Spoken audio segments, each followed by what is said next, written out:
Good morning, students of class 4th. Students, I'm sure all of you are happy and healthy. Students, in my last video, I had explained and completed the exercises of lesson 7, Who is the greatest of your Wordsworth English Reader book? And I'm sure all of you must have completed all the exercises.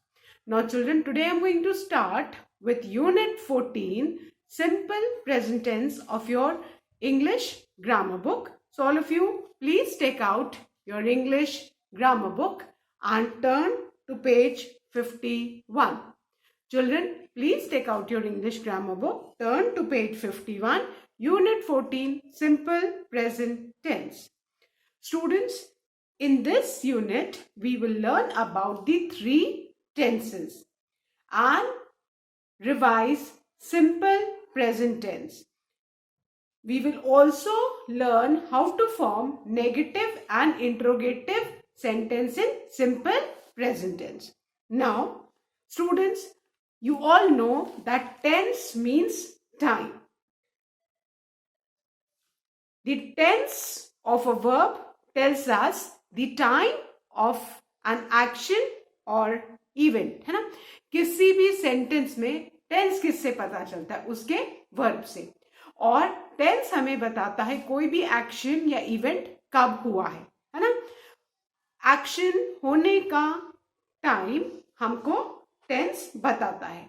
And all of you know that there are three tenses.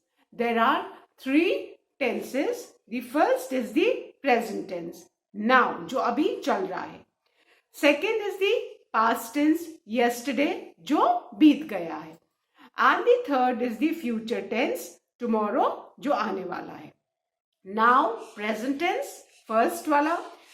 Second है past tense, जो yesterday, जो बीत चुका है.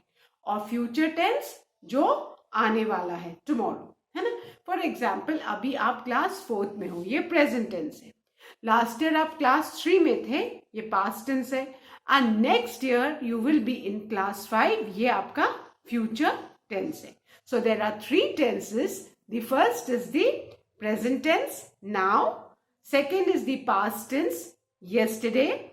And the third is the future tense, tomorrow. Now, let's look at the examples.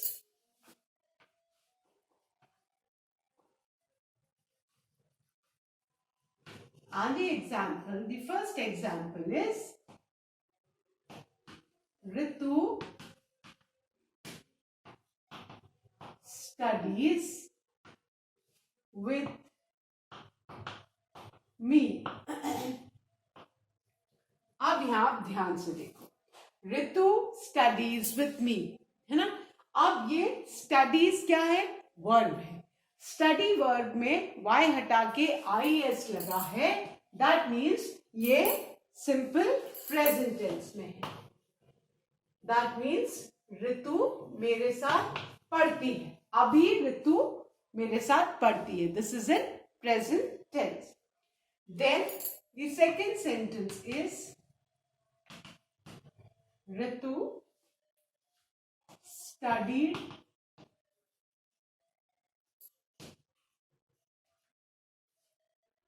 with me in previous class. अब यहां पे ध्यान से देखो, वर्ब क्या है? स्टडी. उसमें वाई हटा के ID ऐड किया. दैट इंडिकेट्स कि ये पास्ट टेंस है. Fine. So Ritu studied with me in previous class, कि पिछले क्लास में ऋतु मेरे साथ पढ़ती थी. तो ये स्टडी इंडिकेट करता है कि सेंटेंस किस टेंस में है? पास्ट टेंस में है. Then the third sentence is Ritu will study with me in next class as well. अब ध्यान से देखो, यहां पे क्या लिखा हुआ है? Ritu will study. Root form of verb के आगे विल लिखा है ना. दैट मीन्स ये फ्यूचर टेंस में है ना. नेक्स्ट क्लास मतलब अगली क्लास में, और प्रीवियस मतलब पहली. तो प्रीवियस है तो पास्ट टेंस स्टडीड बता रहा है, और विल स्टडी इंडिकेट कर रहा है कि ये फ्यूचर टेंस है. क्लियर? तो ये विल स्टडी कौन सा टेंस इंडिकेट कर रहा है बेटा? Future tense. Then the fourth one, I meet my friends. I meet my friends daily. अब यहां पे ध्यान से देखो, वर्ब क्या है? मीट, जो रूट फॉर्म में है. अब जब भी वर्ब रूट फॉर्म में रहता है तो वो प्रेजेंट टेंस में रहता है. So this is present tense. Then the fifth one, I met my friends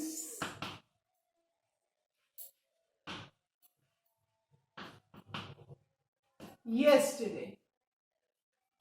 अब मीट का पास्ट टेंस क्या है? मेट है ना. और yesterday लगा है. yesterday मीन्स जो दिन बीत गया. तो ये yesterday और मीट का पास्ट टेंस दोनों क्या इंडिकेट कर रहे हैं कि सेंटेंस हमारा किस टेंस में है बेटा? पास्ट टेंस में. Clear? Then the sixth one, I shall meet my friends on Sunday. I shall meet my friends on Sunday. अब यहां देखो, shall meet है, will meet, सॉरी, या shall meet. ये will और shall हम हमेशा फ्यूचर टेंस में यूज करते हैं. जब भी हमारा सब्जेक्ट I होता है या we होता है तो हम फ्यूचर टेंस में shall लगाते हैं, और बाकी सब्जेक्ट्स के साथ हम will plus root form of verb use करते हैं. सब्जेक्ट I या we हो तो shall plus root form of the verb in future tense, और सब्जेक्ट हमारा I और we छोड़ के कुछ भी हो तो हम will plus root form of verb in future tense. तो ये shall will इंडिकेट करते हैं ये सेंटेंस किस में है बेटा? फ्यूचर टेंस में है. क्लियर? सो अभी आपने देखे, ये मैंने 6 सेंटेंसेस दिए हैं, एंड इसमें हर टेंस के सेंटेंस है. Present tense, past tense and future tense. So it is the verb which tells us the tense. और आपको वर्ब से आइडेंटिफाई करना है कि सेंटेंस किस टेंस में है. Clear? Now there is a table given on page 51, और आपको इस टेबल को ऑब्जर्व करना है, समझना है ऑब्जर्व करके. Clear? And the table is, first is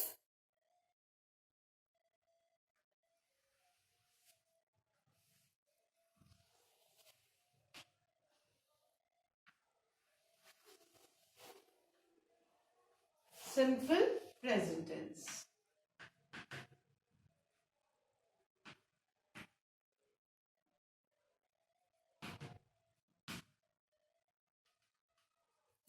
It's on page 51. Then the next is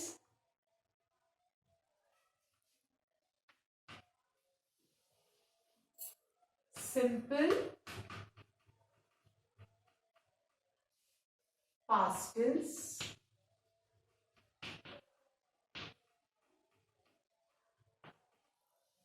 And the last is simple future tense.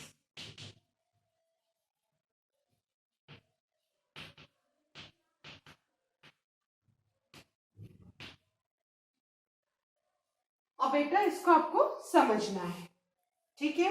अब सिंपल प्रेजेंट टेंस में let's take the first one, buy oblique buys. अब ये buy और buys क्या है ना। अब simple present tense में सब्जेक्ट वर्ब एग्रीमेंट होता है। अगर हमारा सब्जेक्ट सिंगुलर है तो हम रूट फॉर्म ऑफ वर्ब में एस या ईएस या आईएस लगाते हैं डिपेंडिंग अपॉन द स्पेलिंग। लेकिन अगर सब्जेक्ट प्लूरल है तो हम root form of verb use करते हैं, दैट इज बाय। और बाय का जो पास्ट टेंस है that is bought, BOUGHT bought. और सिंपल फ्यूचर टेंस में या तो वो हो जाएगा will depending upon the subject, will buy oblique shall buy. As I said, shall हम कब यूज करते हैं, जब हमारा सब्जेक्ट आई या वी हो, और बाकी कोई भी सब्जेक्ट हो तो हम will plus the root form of the verb, ये buy root form of the verb है। अब आपने यहाँ पे देखा कि हम विल ऑब्लिक शैल यूज करेंगे depending upon the subject plus the root form of the verb. तो ये आपको रूल पता होना चाहिए। Now the second is catch. Catch root form of the verb है। जब सब्जेक्ट प्लूरल होगा तो हम root form of verb catch लगाएंगे, लेकिन अगर हमारा सब्जेक्ट सिंगुलर होगा तो हम कैच में टीएस ऐड कर देंगे तो क्या हो जाएगा, कैचेस। और कैचेस तो कब हम लगाएंगे, जब हमारा सब्जेक्ट सिंगुलर होगा। रूट फॉर्म कैच है और कैच का जो पास्ट टेंस है that is caught, CAUGHT caught. अब कैच का जो फ्यूचर टेंस में है वो होगा विल कैच या shall catch depending upon the subject. Subject अगर हमारा आई या वी होगा तो हम शैल कैच लिखेंगे, और बाकी कोई भी सब्जेक्ट होगा तो हम विल कैच लिखेंगे। Clear? Then the third one is do. Do जब हमारा सब्जेक्ट प्लूरल होगा तो हम रूट फॉर्म डू यूज करेंगे, लेकिन जब सब्जेक्ट सिंगुलर होगा तो हम डू की जगह क्या यूज करेंगे बेटा, डज। और डू का जो पास्ट टेंस है दैट इज डिड। डू का पास्ट टेंस क्या है, डिड। और सिंपल फ्यूचर टेंस में विल डू या शैल डू हो जाएगा। क्लियर? सो डू कब हम यूज करेंगे, रूट फॉर्म डू है जब हमारा सब्जेक्ट प्लूरल होगा। सब्जेक्ट सिंगुलर होगा तो हम उसमें डू में ईएस लगा देंगे तो डज हो जाएगा। डू का पास्ट फॉर्म है डिड, और सिंपल फ्यूचर टेंस में विल डू या shall do. Then the fourth is give. Give oblique gives. Give root form है जब सब्जेक्ट प्लूरल होगा सिंपल प्रेजेंट टेंस में तो हम गिव यूज करेंगे, लेकिन सब्जेक्ट सिंगुलर होगा तो गिव में हम एस लगाएंगे। और गिव का past form is gave, and simple future tense में हम लिखेंगे will give oblique shall give. Clear? So ये सब्जेक्ट के ऊपर डिपेंड करता है। Then the next is sing. sing root form है, ठीक है। अब अगर हमारा सब्जेक्ट प्लूरल होगा तो प्रेजेंट टेंस में हम sing यूज करेंगे रूट फॉर्म, लेकिन सब्जेक्ट अगर सिंगुलर है तो प्रेजेंट टेंस में हम sing में s लगा देंगे। ये सब्जेक्ट वर्ब एग्रीमेंट है सिंपल प्रेजेंट टेंस में। और sing का जो पास्ट टेंस है that is sang, SANG sang। और फ्यूचर टेंस में क्या हो जाएगा, will sing oblique shall sing depending upon the subject. Now the next one is sleep. Sleep root form है और इसका ये हम कब यूज करेंगे, जब हमारा सब्जेक्ट प्लूरल होगा, लेकिन सब्जेक्ट अगर सिंगुलर है तो हम सिंपल प्रेजेंट टेंस में स्लीप में एस लगा देंगे तो क्या हो जाएगा, स्लीप्स। एंड स्लीप का पास्ट फॉर्म इज स्लेप्ट। और सिंपल फ्यूचर टेंस में ये क्या होगा, will sleep oblique shall sleep. Clear? Now the next one is teach. teach root form है और इसका अगर सब्जेक्ट हमारा सिंगुलर है तो हम टीच की में ईएस लगा देंगे तो क्या हो जाएगा, टीचर्स। और टीच का पास्ट फॉर्म क्या है, टॉट। TAUGHT, taught. और फ्यूचर टेंस में हो जाएगा will taught oblique shall taught, sorry will teach oblique shall teach। क्योंकि ये ध्यान रखना है कि फ्यूचर टेंस में हमेशा जो वर्ब है वो will और shall के साथ रूट फॉर्म में ही रहता है। पास्ट में टॉट होगा, लेकिन फ्यूचर टेंस में अगर आप देखोगे हर जगह ये रूट फॉर्म ऑफ वर्ब यही आता है will और shall के साथ। So you need to keep this in mind. कभी भी विल टॉट या शैल टॉट नहीं होगा, हमेशा विल टीच या शैल टीच ही होगा, क्योंकि फ्यूचर टेंस में subject always remain in its root form. Then the 8th one is think. जब सब्जेक्ट प्लूरल होगा तो हम रूट फॉर्म थिंक यूज करेंगे, लेकिन सब्जेक्ट सिंगुलर होगा तो हम उस थिंक में एस लगा देंगे तो क्या हो जाएगा, थिंग्स। और थिंक का जो पास्ट फॉर्म है that is thought. THOUGHT, thought. और इसका जो फ्यूचर टेंस है वो हो जाएगा will think oblique shall think. Clear? Then the 9th one is weep. weep means to cry. weep root form है और वीप हम कब सिंपल प्रेजेंट टेंस में, जब सब्जेक्ट प्लूरल होगा तो हम वीप यूज करेंगे और सब्जेक्ट सिंगुलर होगा तो उस वीप में हम एस लगा देंगे। और वीप का जो पास्ट फॉर्म है दैट इज वेप। अब बेटा किसी भी वर्ब का पास्ट फॉर्म, रूट फॉर्म से पास्ट फॉर्म आपको लर्न करना पड़ेगा। जब तक आप लर्न नहीं करोगे तो आपको पता ही नहीं चलेगा कि इसका पास्ट फॉर्म कैसे होता है। फ्यूचर टेंस में तो इजी है कि शैल या विल के साथ आप रूट फॉर्म ऑफ वर्ब ही यूज करोगे। तो फ्यूचर टेंस में क्या हो जाएगा, shall we, sorry will we और शैल वी। ये ध्यान रखना है कि जब भी सब्जेक्ट आई या वी होगा तो हम हमेशा फ्यूचर टेंस में शैल यूज करेंगे। बाकी कोई भी सब्जेक्ट होगा तो उसके साथ हम will plus the root form of verb use करेंगे। Now the last one is work. work root form of verb है। जब सब्जेक्ट प्लूरल होगा तो हम root form of verb work use करेंगे, लेकिन सब्जेक्ट जब सिंगुलर होगा तो हम वर्क में एस लगा देंगे। ये सब्जेक्ट वर्ब एग्रीमेंट है। और वर्क का पास्ट टेंस क्या है, वर्क में हम ईडी लगा देंगे तो क्या हो जाएगा, वर्क।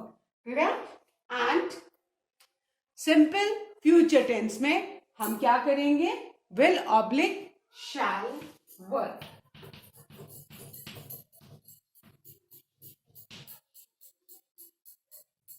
क्लियर? सो ये ध्यान रखना है कि प्रेजेंट टेंस में root form of verb use होता है कब, जब हमारा सब्जेक्ट प्लूरल हो। और रूट फॉर्म ऑफ वर्ब में एस या ईएस या आईएस एंड में लगता है कब, जब सब्जेक्ट सिंगुलर हो। Depending upon the spelling of the verb हम वर्ब में एस या ईएस या आईएस ऐड करते हैं। और पास्ट फॉर्म जो है रूट फॉर्म से बनता है, उसके लिए आपको पास्ट फॉर्म्स लर्न करने होंगे। एंड फ्यूचर टेंस में हमेशा रूट फॉर्म ऑफ वर्ब के पहले विल या शैल लगता है। शैल कब लगेगा, जब हमारा सब्जेक्ट प्रोनाउन आई या वी होगा तो हम shall plus root form of verb लेंगे, या बाकी कोई भी सब्जेक्ट होगा तो हम will plus root form of verb use करेंगे. सो ये टेबल आप ऑब्जर्व करो, ध्यान से इसको देखो और समझो, क्योंकि यही टेबल आपको बताएगा कि किस टेंस में कौन सा फॉर्म वर्ब का लगेगा. सो आई होप आप सब इसको ऑब्जर्व करेंगे. That's all for today children, and I be continuing with the exercise of this unit in my next video. Till then, all of you please observe this table. So that's all for today. Thank you children. Have a good day ahead.